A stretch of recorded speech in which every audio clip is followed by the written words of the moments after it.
Olá, César. Olá, amigos do Mossoró Hoje.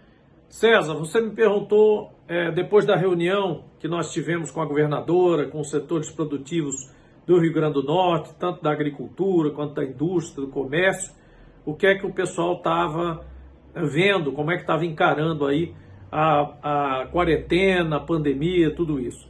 Bom, em primeiro lugar, eu quero dizer que houve várias manifestações e relatos de ações concretas em relação a ajudar quanto ao combate e prevenção da contaminação, né? A Fierne, o Sistema S, Senai, a FEComércio, as entidades do setor agrícola, pecuária, etc., todos, o próprio SEBRAE, todos estão irmanados e tomando algumas providências dentro da medida do possível, dentro das atribuições que lhes cabem, no sentido de arrecadar recursos, promover campanhas, apoiar projetos como, por exemplo, o do respirador do Senai. Os meninos do Senai, a turma do Senai está trabalhando num respirador construído no Rio Grande do Norte, né? Há outros projetos semelhantes em relação a máscaras, equipamentos, EPIs em geral, né, equipamentos de proteção individual. Então, isso é um primeiro grande capítulo dessa atuação. A segunda coisa é que os setores manifestaram concordância com a necessidade do isolamento e já preocupação, evidentemente, com o período de reabertura dos negócios, da atividade econômica e, portanto, também da atividade social em geral, da convivência das pessoas. E esse período, César e meus amigos e amigas, ele é muito mais difícil e complicado do que parece.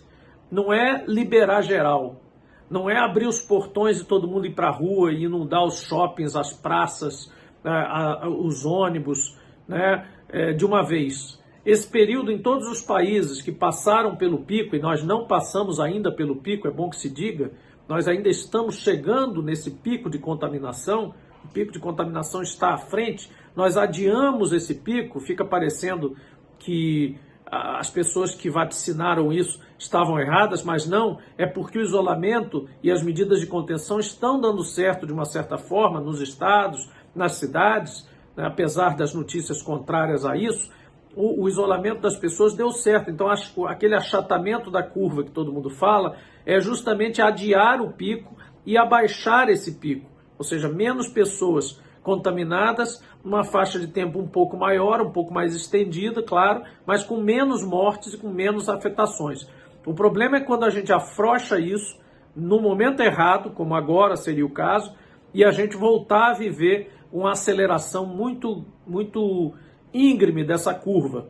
Então, nós ainda estamos vivendo esse risco. Mas, enfim, a partir do momento que essa curva se estabilize e venha para um nível aceitável, a pressão natural das coisas voltarem ao normal. E isso é um processo também muito cauteloso, porque ele pode implicar num recrudescimento da pandemia ou da epidemia em nível regional.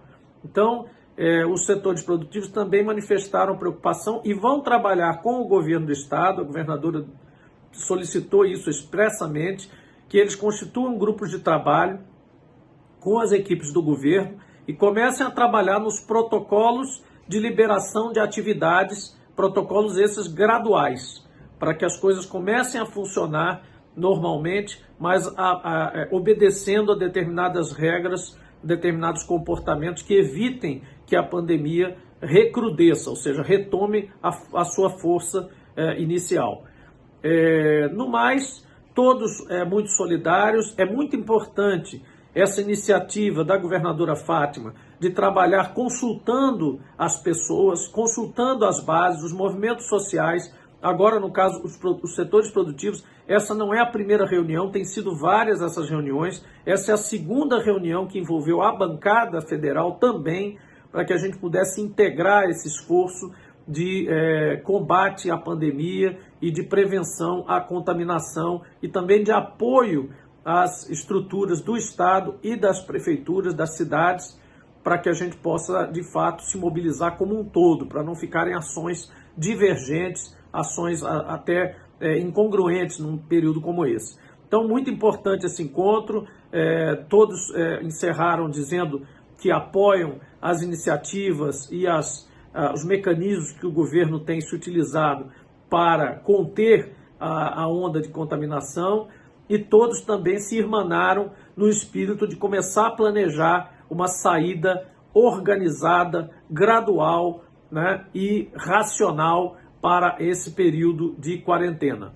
Quem está em atividades essenciais, e eu reputo, as atividades de atendimento da saúde pública e da saúde privada, as atividades de produção de comida, medicamentos e outros produtos vitais, ou atividades que a gente considera essenciais para produzir, gerar energia, para gerar o abastecimento de água, para, enfim, manter as pessoas nas suas casas com o mínimo de conforto e com o básico para sobreviver. Essas pessoas que estão envolvidas com essas atividades precisam ter protocolos de segurança sanitária, ou seja, precisam trabalhar com a máxima segurança, com os equipamentos devidos, e é nisso que a gente está trabalhando cada vez mais, para que se tenha a oferta desses equipamentos e procedimentos, esses procedimentos de lavar as mãos, de se descontaminar quando chegar em casa, depois de vir do trabalho na atividade essencial, para não trazer o vírus para dentro da sua casa, que está justamente protegida.